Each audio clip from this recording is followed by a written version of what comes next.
Welcome to r/Malicious Compliance, where we share stories of people conforming to the letter but not the spirit of request. Thank you friends for subscribing to the channel, and for so many likes. The first story. Technical writer faces a demanding boss's request to print out the entire internet. The second story. Manager told me not to walk 20 meters to confirm something, which resulted in us losing one of our biggest accounts. The third story. Customs officer provides free assistance to an obnoxious woman, who later learns that help comes with a hefty price. The first story is, print out the internet? Yes, ma'am. This is about a decade ago, but still well within the realm of the internet. I was a technical writer for the government, and had slowly been transferring our old employee handbook, think government bureaucracy from the 1940s, into a modern and actually useful doc. Think one page with our policies and links to useful websites, like Office of Personnel Management, forms for workman's comp, etc. My boss wanted the whole thing printed out, on her desk the next morning. This was Monday of the Thanksgiving weekend. I printed out the 200 or so pages and just had the links to the various websites in bold. This took about an hour, and I left it on her desk before going home that night. She calls me in her office on Tuesday afternoon, and proceeds to yell at me how stupid I am. Do I think people can just go to a website when it's on paper? No. I need to print everything out. I calmly tell her that these sites are pretty dense and deep, and it would be about 10,000 pages. She says she does not care. It needs to be on her desk at first thing Monday morning. Mind you, this is now Tuesday, and we usually had some of Wednesday off. I was not really planning to work Thursday, Thanksgiving, or Friday, as I had applied for leave, and was looking forward to a nice, relaxing, long weekend. I don't have family, but I had plans. But okay. I asked for and got the request to have everything pertaining to the employee handbook online in a printed format. I also had real work and real deadlines. A quick bit of context, she was my boss. She did my performance appraisals, and she could make my life miserable and possibly fire me. However, my clients were teams that put together engineering plans, biological assessments, scientific journal articles, reports to Congress, etc. that had real-world deadlines. On some of these, if you missed the publication date, your agency paid $100,000 a day in delay fees. Or you would peeve off a congressman, which is never a good idea. And I was really getting sick and tired of my boss's requests that took me away from my actual work. So I was printing and printing all the rest of Tuesday afternoon, and then Wednesday. I had to go to the site, print, click on the next link, print, etc.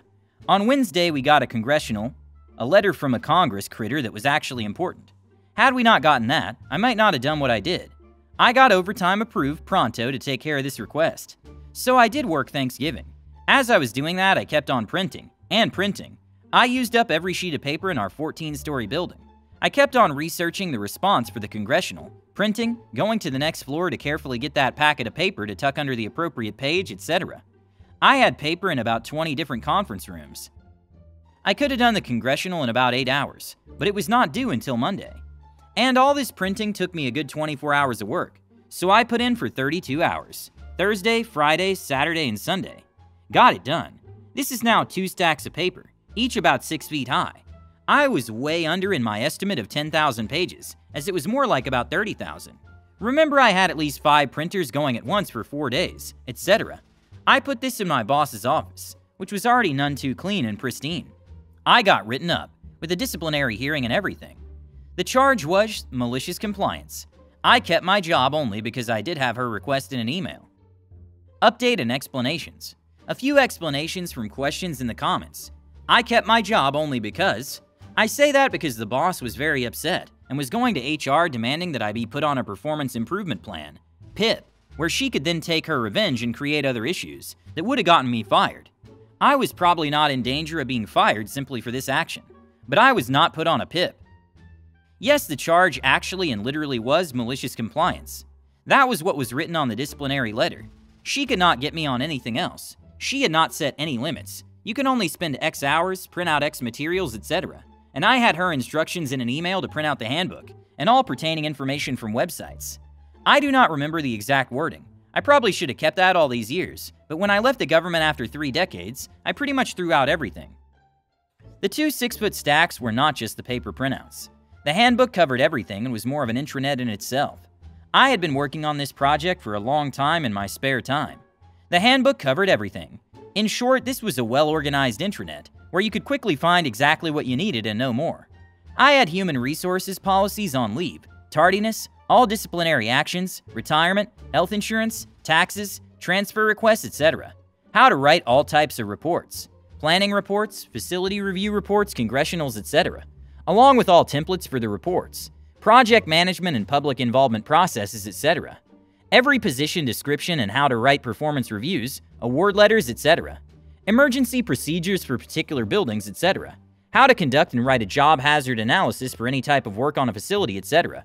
There was absolutely no reason to print this out, and my boss never gave me a reason.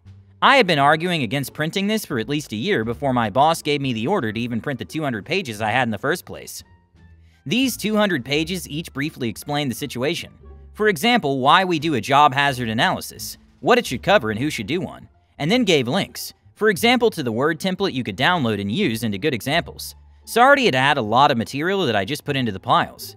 So the piles looked like index tab was sticky for the topic, sheet of paper explaining the concept, ream of paper printing out the internet, all the pages with the related links, neatly put into a notebook, pre-printed examples of templates, reports, etc. We did have a printing unit off-site, so major jobs were printed there. Thus, we did not have that many copiers in the building, one per floor. And yes, before you ask, my boss could have asked the copy unit to do the work, but the copy unit would only print things that were already in a pre-approved PDF format. They would not have printed the internet for my boss. Yes, I worked at the same job, technical writer for 30+ years. First off, I loved what I did. I was good at it. I never wanted to go into management and deal with people headaches myself. Second off, I needed the health insurance and would not have been able to get a private company job because of my underlying handicap. So staying put in the government and doing what I loved worked out well for me, and I was quite effective at my job. I wrote documents that allowed decision makers to understand complex issues and make good decisions, employees use and protect our facilities, etc. My colleagues respected me and we worked well together. Yes, this is the US federal government, and we did have a very ineffectual union where only a few people were allowed to be bargaining unit members, and the union could have done very little to save my job. The second story is, manager doesn't want me to walk 20 meters to talk to someone because it can all be done via email. Enjoy losing a huge account. This happened on Friday, and the fallout is here now, so I thought I would post. I work in inbound sales for a pretty big company.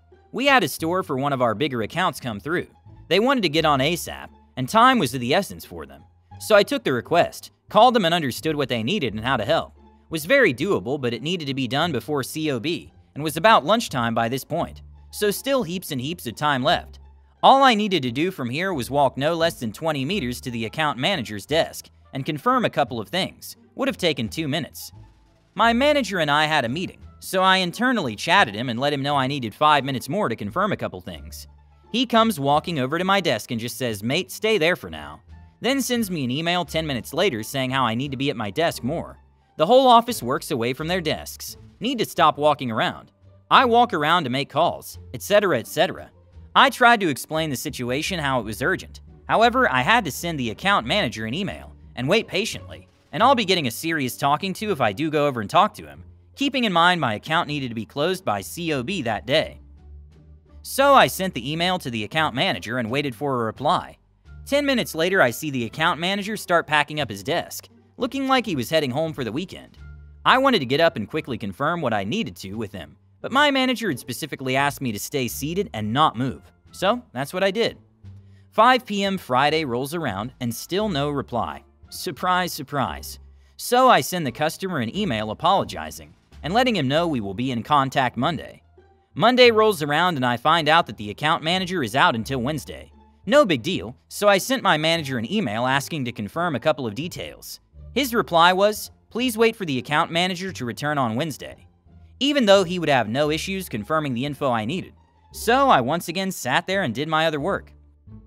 Wednesday rolls around and an account manager comes up to me, looks absolutely gutted. Apparently he just got off an hour call with the head office of the company we're dealing with, 100+ accounts with us, and was disgusted with how long it took for us to get back to them, and how because they had to wait they lost money, customers, etc., and from here on out they won't be partnering with us anymore.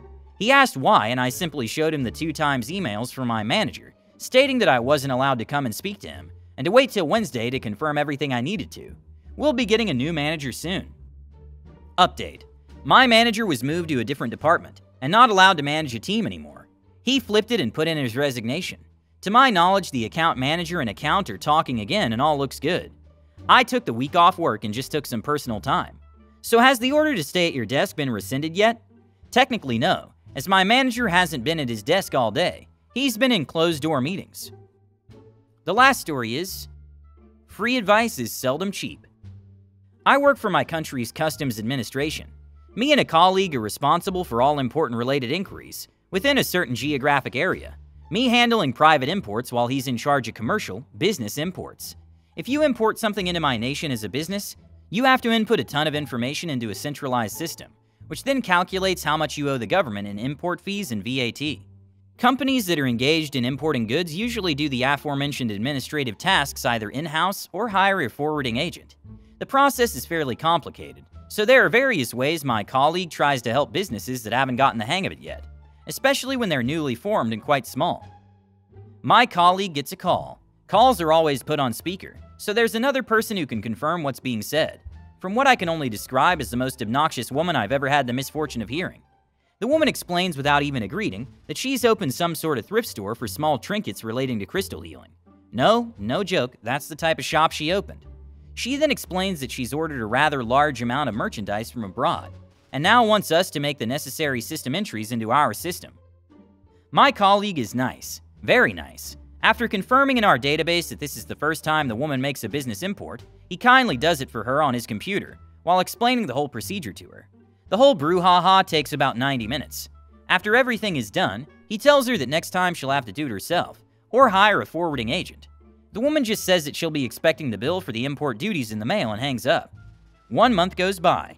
Another call from the obnoxious woman. This time she bluntly states that the next import is due, and that she has another order for my colleague. My colleague, still with a voice like honey, explains to the woman that this time he won't be able to oblige. He explains that last time was to show her how it works, and that he would be happy to give her an industry site listing the various forwarding agents who can help her.